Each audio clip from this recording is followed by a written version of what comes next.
Cheetah Magic.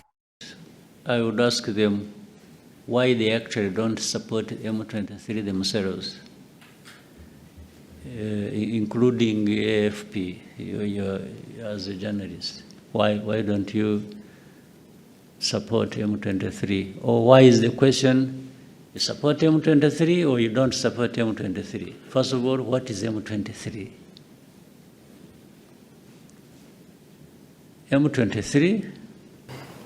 How does Rwanda manage political strategy with the neighboring to maintain the achievement since 1994?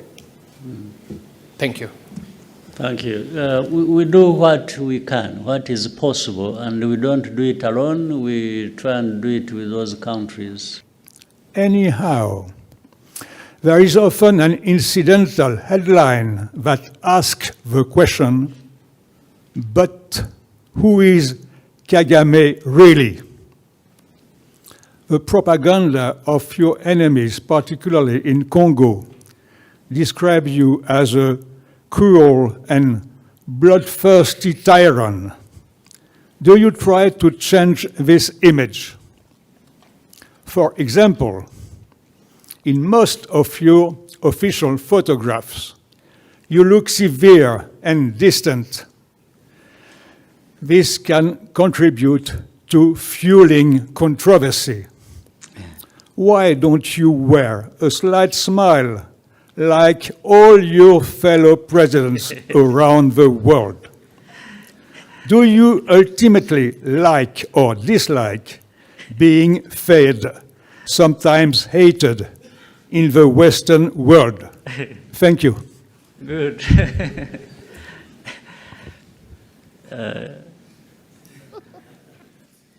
I think you have summarized well the questions that have been there but not asked directly. But for the smile, I think I have to borrow. Cheetah Magic. Thank you for taking the time to meet here today with members of the press, researchers, and writers who have joined us from all over the world for the commemoration of the genocide against the Tutsi. Mr. President, we are ready to begin by taking questions from the press. We could take one at a time. Any questions? Let's start with Ben, citizen.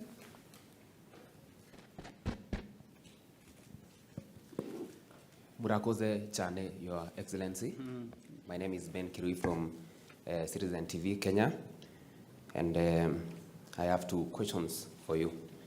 The first one is, to what extent is the international community culpable for its lack of intervention during Rwanda's darkest hour, especially given the catastrophic failure to prevent the 1994 genocide against the Tutsi? My second question is, given that some perpetrators of the horrific acts during the genocide against the Tutsi remain unpunished, can victims and survivors maintain hope for achieving justice? That's it. Murakoze. Well, the two questions really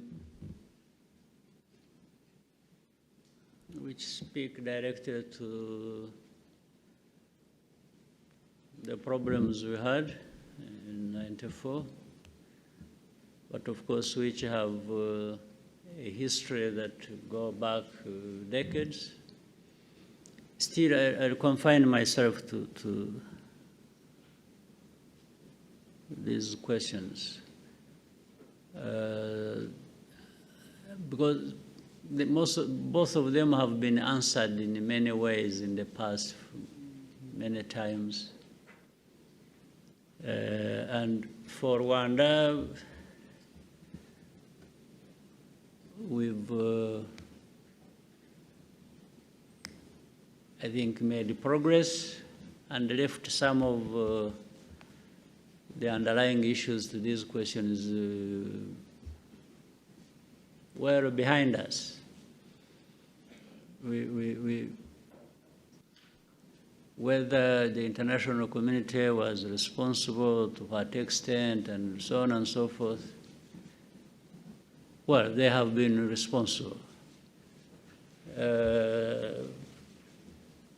To what extent, you can say to a great extent.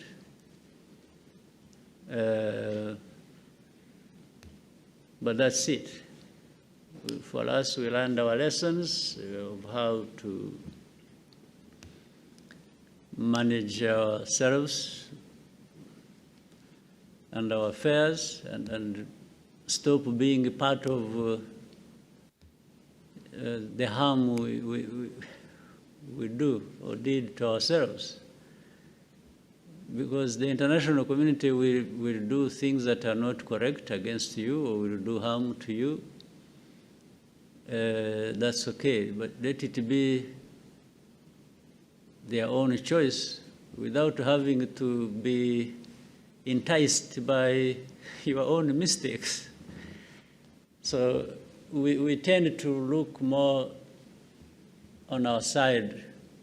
What is it that put us in this kind of situation in the first place, where the international community may have added to the problem, or they were part of the origin of the problem. But if we did things, if we were right ourselves and didn't give grounds to this international community, maybe they wouldn't be blamed or pointed or having our fingers pointed to them. So, and for the people who are all over the place who committed or who took part in the genocide, they are there. We have interacted with those people that hosted them. We have done it for many years. Some efforts have succeeded, most of them have not. But those people and whatever is happening should not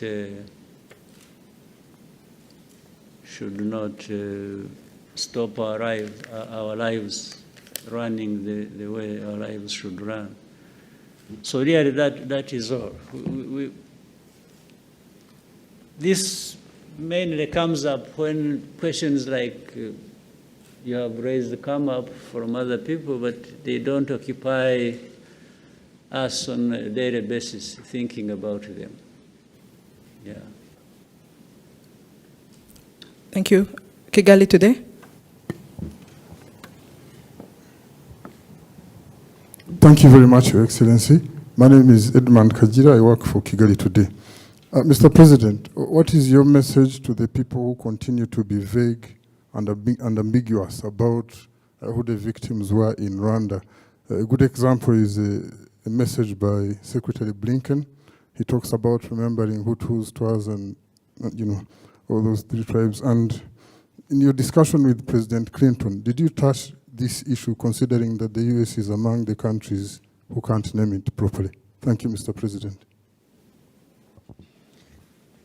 Well, we had broad discussions with former President Bill Clinton and his delegation. The delegation, United States sent a delegation here to be with us on this 30th Kwibuka, and they decided to designate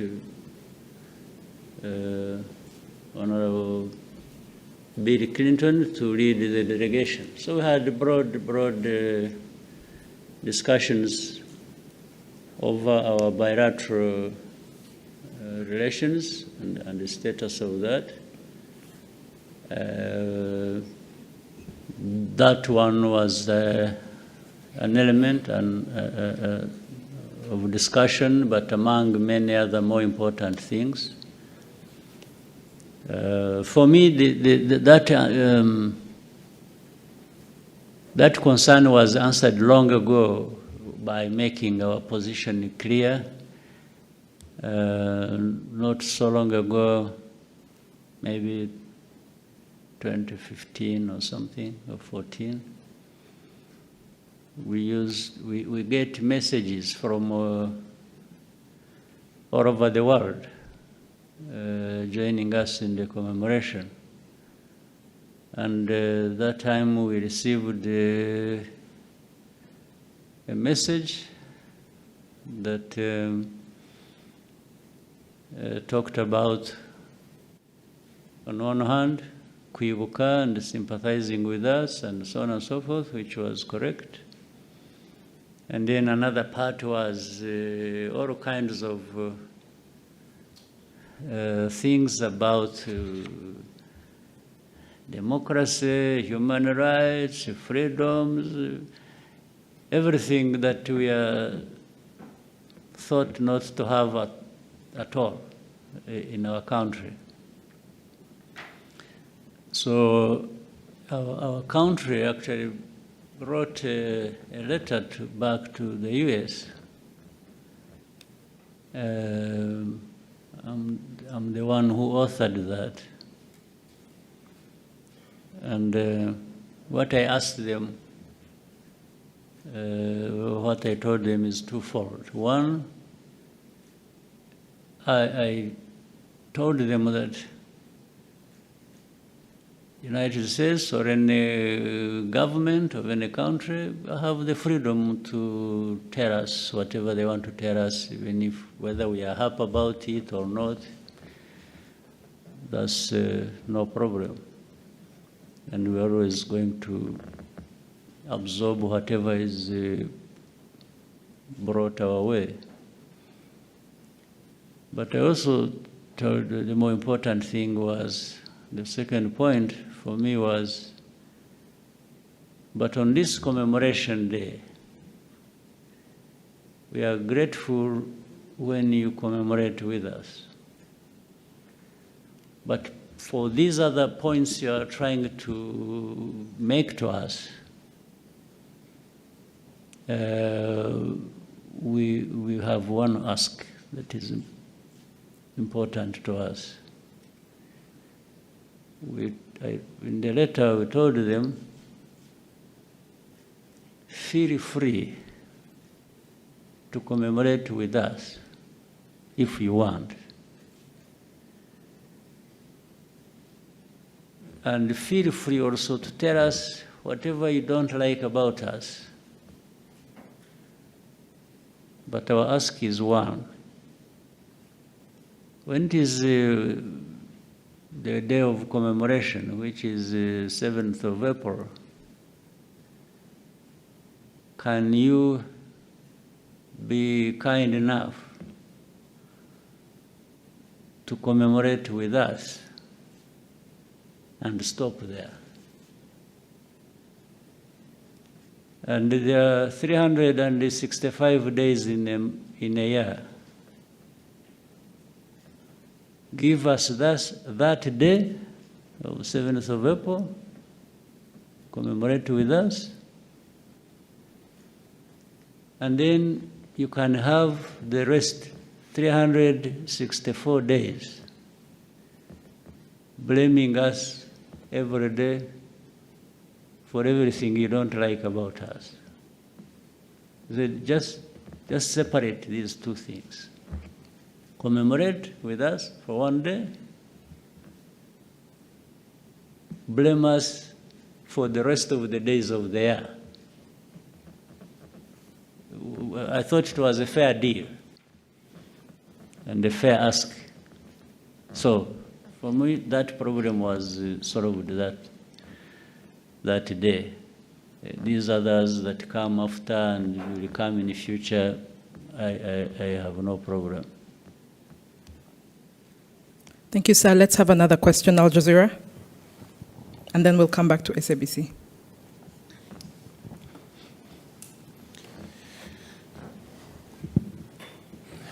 Good morning, Your Excellency. My name is Laith from Al Jazeera.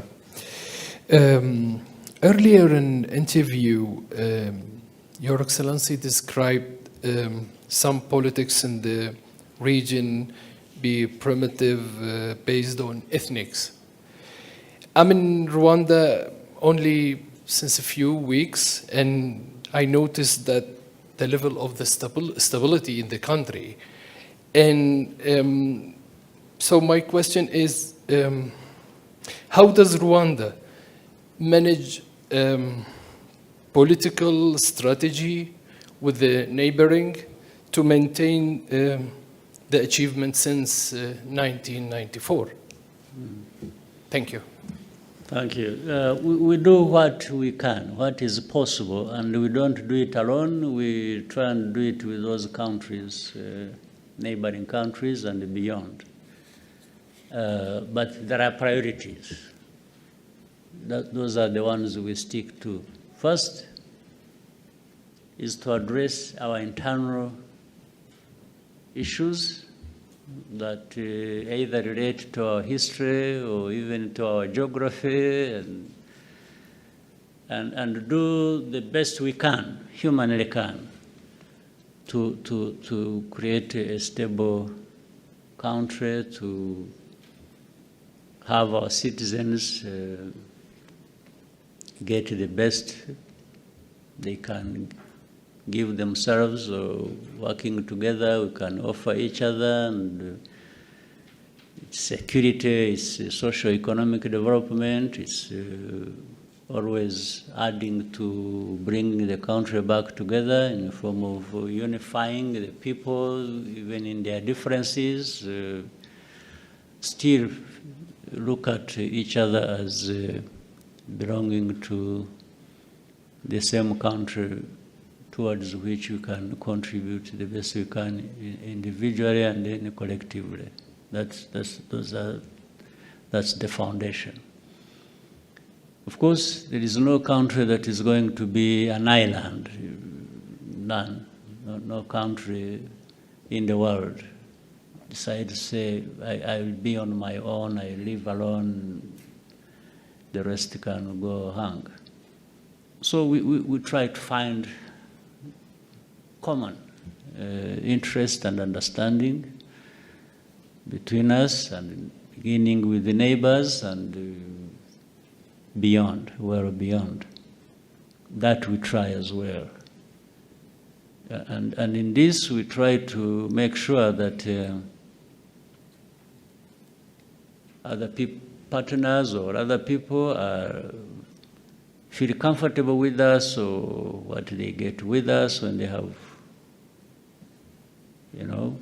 without really interfering in their own business. But it is in the same way that we also feel that partners should be doing with us what is in line with our interests, policy, understanding of who we want to be, how we want to get there, and so on and so forth. There is ownership of what we want to do, much as we work with others. So we try that as much as possible. But of course, in the end, there will be problems where the problems are originating from us. We own up and ask people what they think those problems are, and we try to address them. When the problems are coming from those others we have to relate with, we also very clearly let them know what we think those problems are that we are being affected by, and if they can change, then it improves our relationship. So we've really done a lot, at least made progress, invested a lot in trying to resolve our internal issues. We still have a lot. The country needs to do more, do better all the time, but we have made good progress. So what we have in the region currently, and which maybe refers to part of what you said about primitive politics, I said that relating to what situation we have in our region, and what we had in Rwanda ourselves back in the years, which we have overcome and continue to make sure that we keep moving forward, is politics that seeks to divide the people either of a country or a region. In fact, based on ethnic or religious or other reasons, you cannot govern effectively and stably. You can't have stability when you divide people, when you discriminate people, when you and this is, I could not find a better word to run a society or a government on the basis of a division of tribes or ethnic groups or this, and in our case, having gone to the extreme, even here in '94, as you remember, it is, I could not find a better word other than being primitive. Primitive. You are not, how do you divide people? How do you practice sectarianism or racism, or where do we see it in history that it has served well in a society? That's what I was referring to, because we have a lot of it in the region, especially in the recent days, as we have seen. So I was not only explaining that so that people may give it consideration to avoid very huge and costly problems that are born out of it. Thank you, sir. SABC, Sophie. Sophie Mkwena from the South African Broadcasting Corporation. Mr. President, yesterday we spoke to President Cyril Ramaphosa, who said you had a marathon meeting on Saturday night. You also have the former South African president in the country who joined yesterday. Were you able to raise issues that we spoke about on Thursday in relation to Rwanda's relationship with South Africa, particularly the issue of the DRC? Thank you so much. We could not have spent hours, the President of South Africa and I, meeting and definitely not talk about that. It featured, and I think we had a very good discussion, very good understanding of the situation, and maybe the best ways we can work together to resolve that. I was satisfied. So, and it seems your interview also helped. The discussion we had and the questions you asked maybe informed all of us and prepared us for that discussion. So we had even a reference point. So we definitely did discuss that, and I'm satisfied. I hope the President himself is satisfied that we can make good progress on a number of fronts to resolve the issues. So if you allow, we can take one last question. No, but I see many people here wanting to. Okay. We can take Kagabo and then come to... No, but don't concentrate on people here. There are people from outside who are here. You are being sectarian. let's take Asahi and then... Only. Let's take Asahi and then we'll take Margot. And then we can take from this side. Okay, thank you, President. My name is Susumi Maizumi, working for Japanese newspaper Asahi. So, with regard to the presence of Asian country, including Japan, maybe especially Japan, so what kind of relationship would you like to build in the future with Asian countries? We actually have a very good relationship with the Asian countries, and a relationship that is very productive.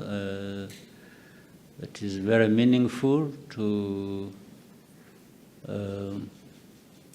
our development as a country, and I hope meaningful to those countries as well from our side.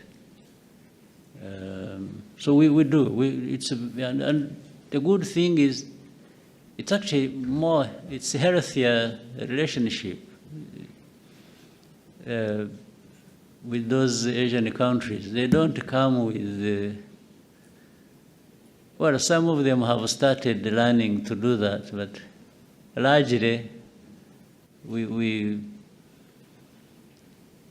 it's respectful, it's very beneficial. They don't come with all kinds of demands that we must address like we have in some other types of relationships. So it's there, we want it to grow, and it's healthy. Thank you, sir. We can take Margot and then somewhere in the back, and here, we'll come to you. Good morning, Your Excellency, and thank you. I'm Margot Solinas from the French media ITEM, and I had two questions for you about, first, the French presidency leaked last Thursday a piece of the speech of Emmanuel Macron that he was supposed to pronounce yesterday, but the video that was actually released elsewhere and the speech didn't match with what was announced. Plus, Emmanuel Macron was supposed to come, and finally he cancelled. I wanted to know if whether there has been a problem because of the French position doesn't sound like really clear at the moment. And my second question is about the fact that Rwandese soldiers have been sent to Mozambique in 2021 in the aim to help and strengthen Mozambican and Rwandan relationship. But how did it also strengthen the relationship between Rwanda and France at the moment? Right. As far as I'm concerned, our relationship between Rwanda and France is good, and has been good in the recent days. Of course, behind that, there is this long history of problems relating to what happened in our country in the last 30 years. So my feeling up to now is we've made progress. But there are still people maybe in the political and other structures of France that are held back by what happened in history. They are still living politically in the past. We can only be making progress on the basis of people who want to look forward and we move forward together. So I don't know the proportions with this, with that, I don't know. But to make the judgment, I think the people of France are reasonable people, and we can work together sometimes the politicians are the ones that are at issue. So I heard about that, the contradictions in the statements, or this, or watering down this, but that's all about it. I heard that happened, but I really, for me, I'm focused on the good things that can happen if we relate well and make progress. These small issues, I think, will be there, even if you are talking about a head of state having done this and that. But still, that's not for me to dwell on and talk about. Maybe when you get an opportunity and speak to him when you get back, you may ask him. He may give you a better answer than I am capable of giving you. But for us, we are still on the side of wanting to continue making progress, irrespective of the bad history we have had. For Mozambique, we got involved in Mozambique with the understanding and invitation of our brothers and sisters in Mozambique. And we've been there doing what we can and working with the Mozambicans to rein in the insecurity that was there for a couple of years. And I think good progress has been made also. How the French come into this, as you asked, maybe is related to what you might be having in mind because they have investments there. Like other countries have. In fact, there are many countries that have these investments, heavy investments in Mozambique. Either these countries working together and through their companies or different ways. Where it is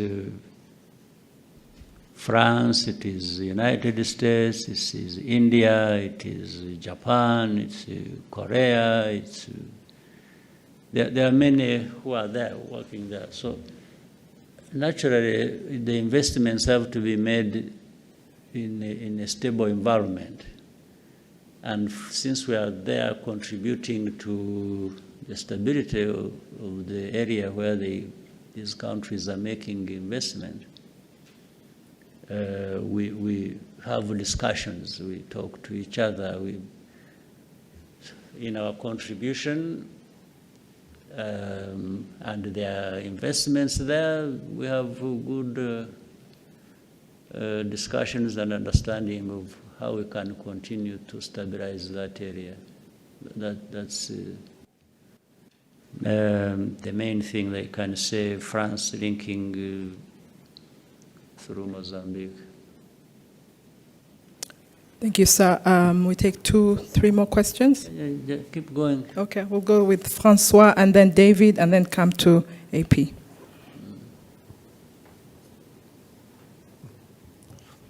Good morning, Excellency.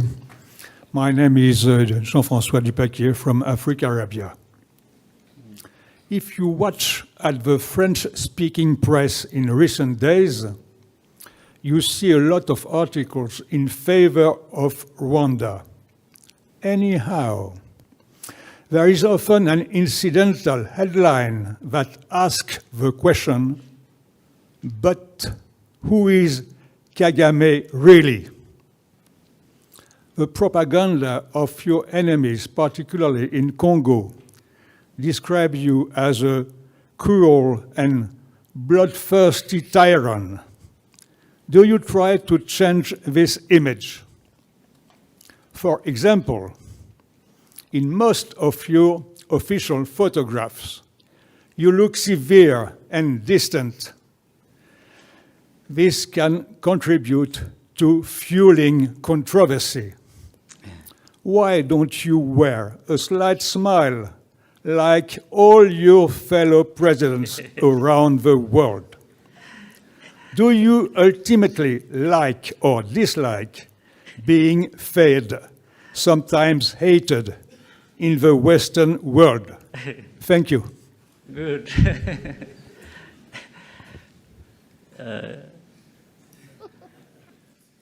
I think you have summarized well the questions that have been there but not asked directly. For the smile, I think I have to borrow either some talent or actually directly the smile from some people. But the fact that it is the smile is lacking on me is not my making. Maybe it happens accidentally. But very interesting way of putting your question. I try to answer it this way. Starting with who is me, who is the person. I have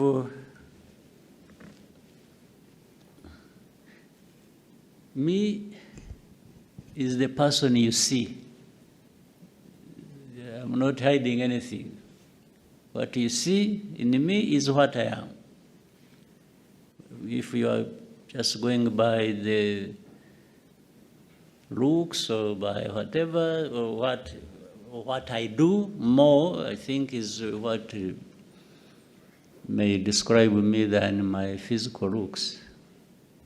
So I wanted to say what you see is what you get with me. In most cases, in words or in deeds, they relate. My deeds and my words tend to relate. My looks may be different from that, may be different from my deeds and how I think. But in any case, isn't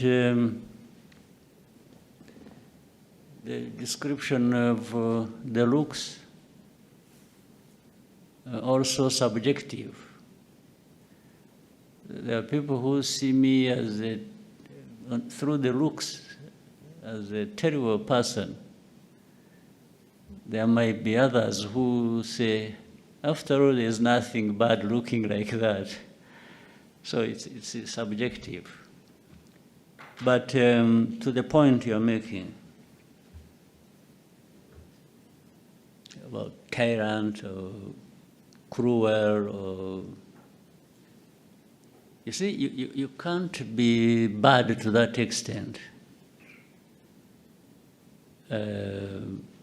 Cruel or a tyrant or bloodthirsty or whatever, and hide it. It's difficult. Even if you try to hide it, there is a moment it betrays you. And that also, once it has come out or once it is not there,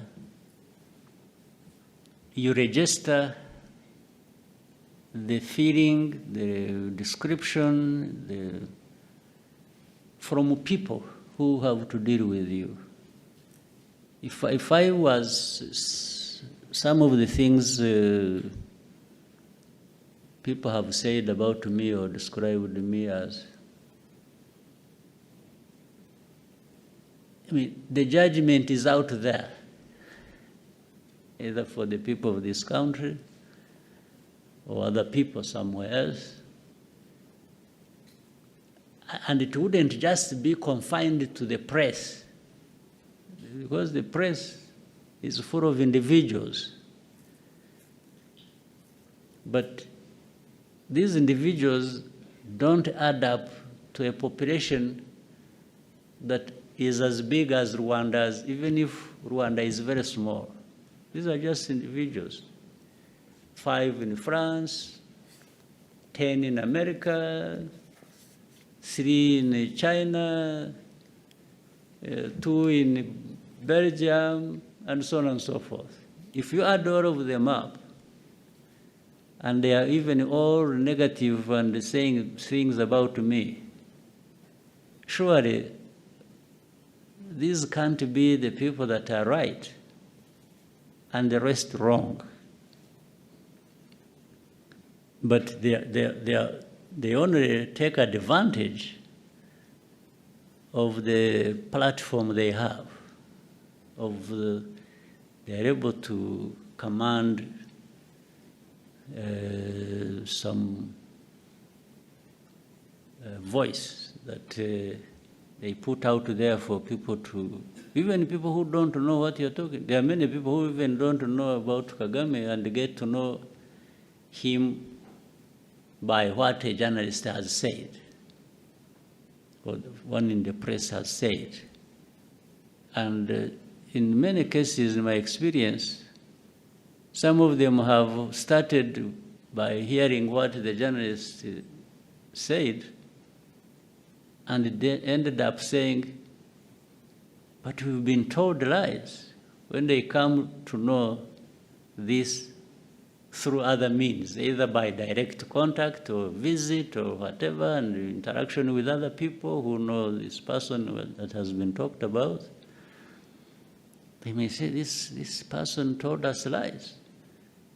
And consistently, over many years, has been telling us lies. What we saw, what we heard, whether it is this city, whether it is the person, whether it is this. They say, no, but what we are being told is completely different from what we have seen or experienced. So, and of course, there is a particularity with the Western press.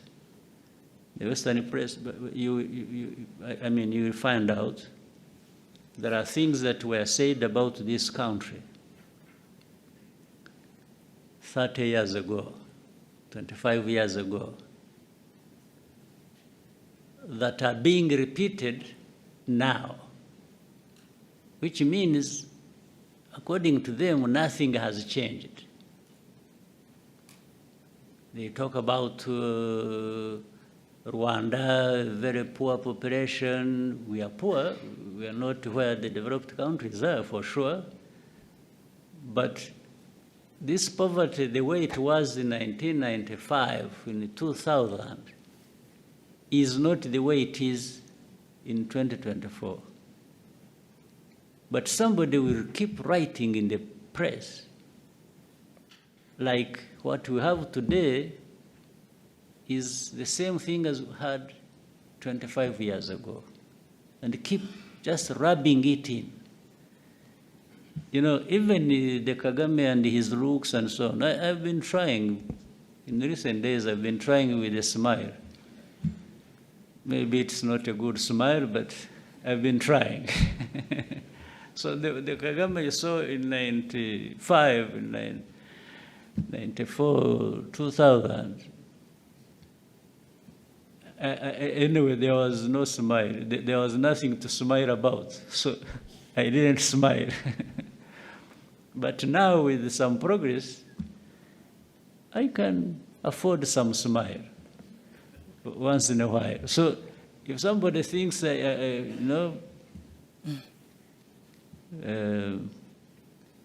that, I have even grown gray hair. Last time I had black. My hair was black, and now it is gray. It is actually disappearing. I may be bald. So if you think the Kagame you saw 20 years ago is the same now, no, it is a misrepresentation. But even then, that time, I looked different, and the press may not have liked the way I look.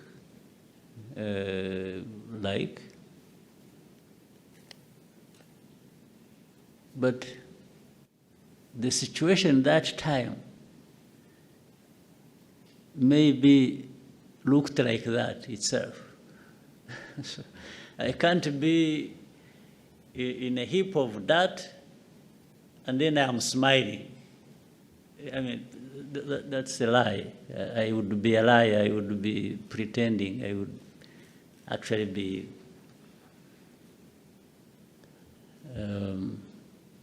having some problems with me, to pretend that everything is okay around me when everything is bad.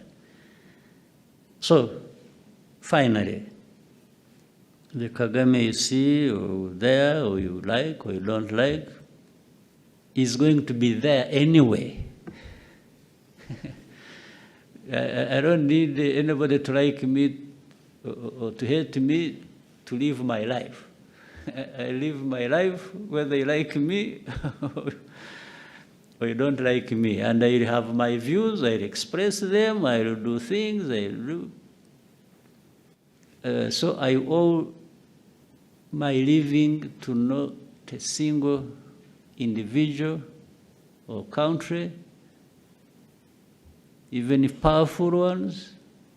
No, we are all human beings created, sometimes they say, by God. I don't know, maybe we are there for something. But so, for somebody to have powers over me, that one I can tell you is not possible. Even the most powerful didn't create me. Who created them, first of all? And we are all here just temporarily. If we are lucky, we live up to 100 years. Those are the luckiest. You know? So, the one who is saying all that has also his time, and he'll go like all of us. Everyone has their day. So that's why I can't accept that anyone who has powers over somebody else to the point of dictating. Even the most powerful don't have power over us, how we live, how we do. So, but the Kagame has been shaped by that philosophy, that understanding, that, well, I try like any human being and do my best, do what I can do what I have to do. I may have flaws, make mistakes, own up and do good things, benefit others. And so I'm that person. Tell those people that actually to know me is not complicated. It's straightforward. It's me. Then other things we can discuss on the side. But that was a very powerful question. Thank you, sir. We can take from Amu, who's just next to Francois. And then... Thank you. Thank you, Your Excellency. Amu Kanampili from AFP. My question is about the March 23 movement in Eastern DRC. Your government has previously denied backing the movement.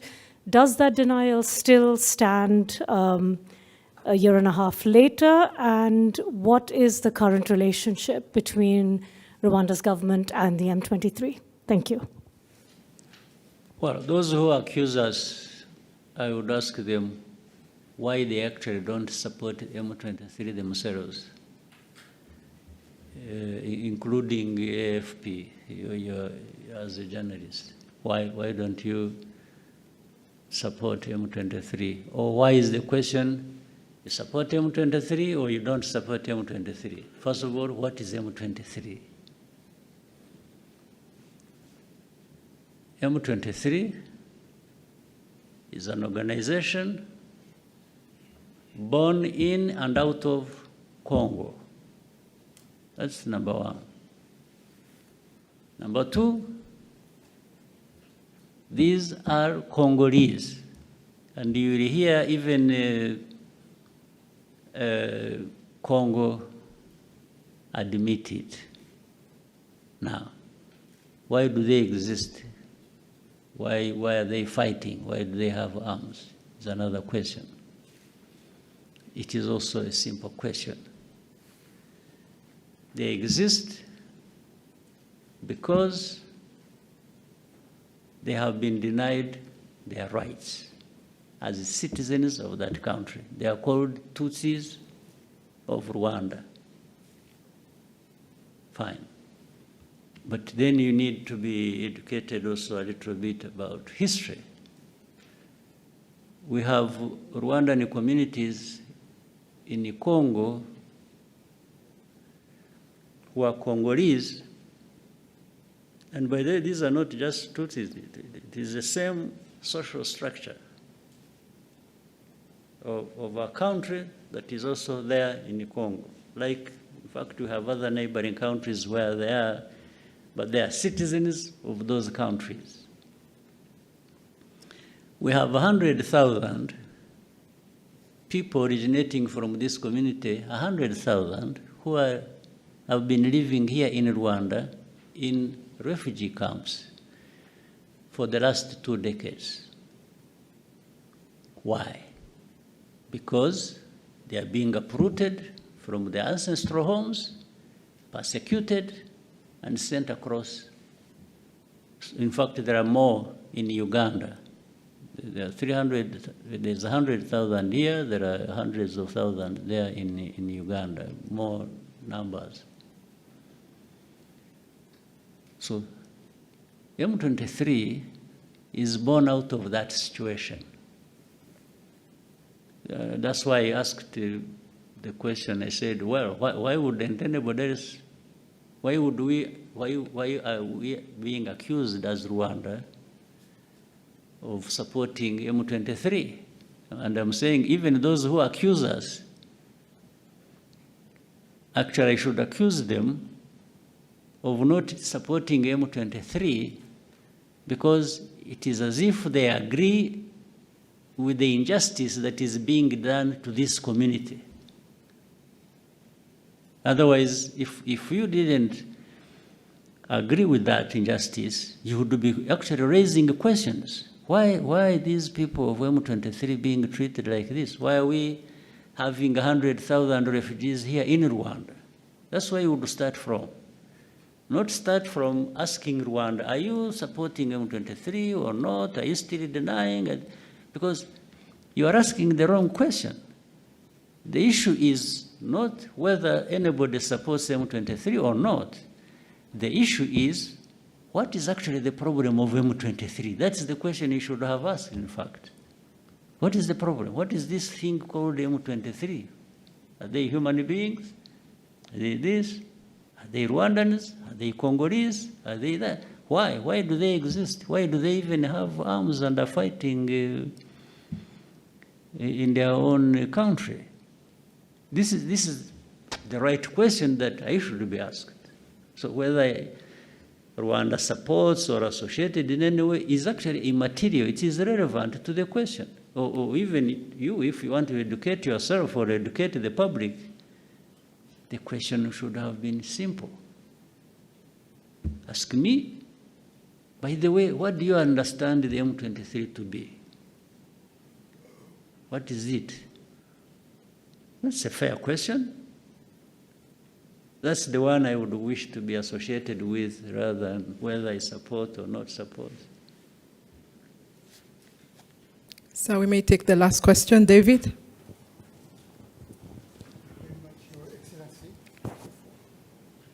Thank you very much, Your Excellency. Dupac talked about the image. I've been traveling through the continent, and the majority of the youth, I think, don't want you to remain the way you are. Because Rwanda means for them hope, but more than that, a new school of political thought, a new school of doing things, a new school of making politics and transforming our society for the best, for peace, stability, and economical progress. For the past 30 years, you have succeeded to build a modern state offering to Rwandese people a safe space to build their own lives and achieve their personal dreams. How do you see Rwanda for the 30 others coming years? Well, we keep making progress and be where others are that they have even taken for granted. And when you see developed countries Why can't Rwanda or Africa develop to that extent or beyond? What is lacking? So, but what you have to deal with is the right politics in place, management of society and enabling society to do what they need or have to do to take them to a much higher level in terms of development than where they are.